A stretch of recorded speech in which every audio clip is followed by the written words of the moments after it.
tales for dark nights.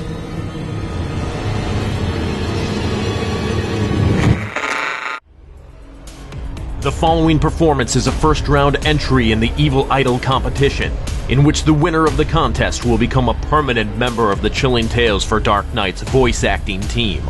Listen to the entire performance, and if you'd like to see this particular contestant advance to the second round, which begins August 1st, simply click the thumbs up icon to vote in their favor. If you don't care for the performance, click the thumbs down icon instead. Thanks for listening and for participating, and good luck to all of our first round contestants.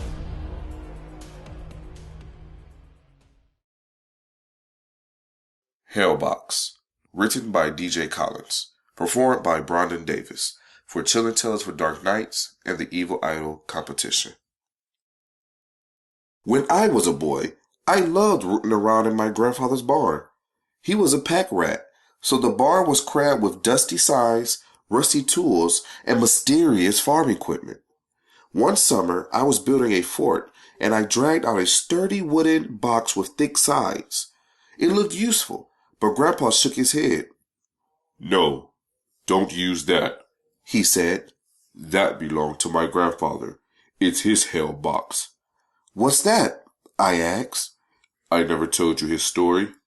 "Well, sit down and listen." And this is what he told me. When your great-great-grandpa was around your age, he was a printer's devil. You know what those were? Printer's devil were like apprentices. Back then, printing presses were big, heavy machines that were complicated to run, so they'd hire young boys to do the side jobs.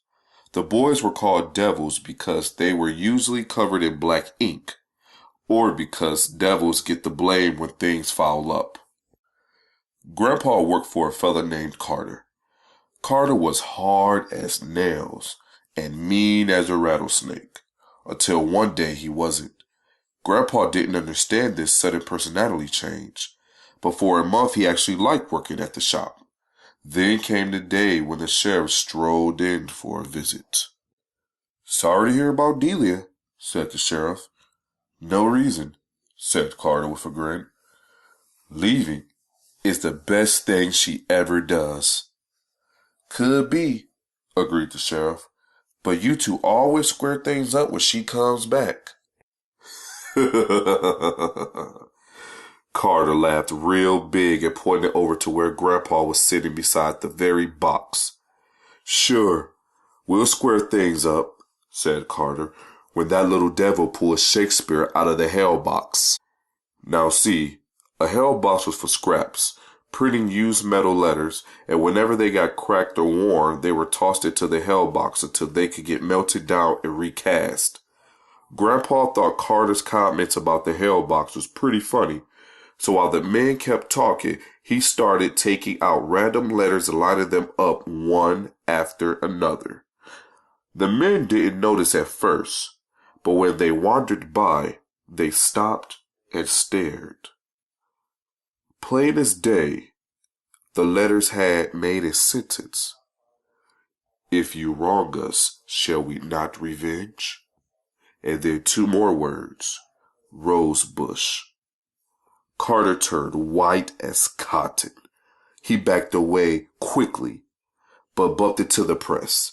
Then Grandpa said the strangest and worst thing he ever saw happen next, because the press started working all by itself.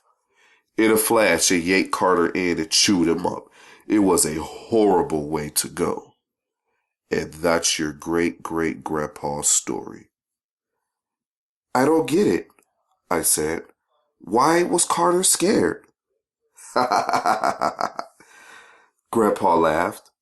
"Well, that first bit about revenge, that's from Shakespeare. So Shakespeare really did come out of the Hellbox." "But what about Rosebush?" "Oh, that's where Delia was eventually found, of course. Carter had hidden her under their garden." Thanks for listening. If you haven't already, don't forget to cast your vote for this contestant via a thumbs up or a thumbs down. Thanks for voting and for spreading the word about Chilling Tales for Dark Nights and our first ever Evil Idol competition. Tune in August 1st, 2016 for the start of round 2. Chilling Tales for Dark Nights.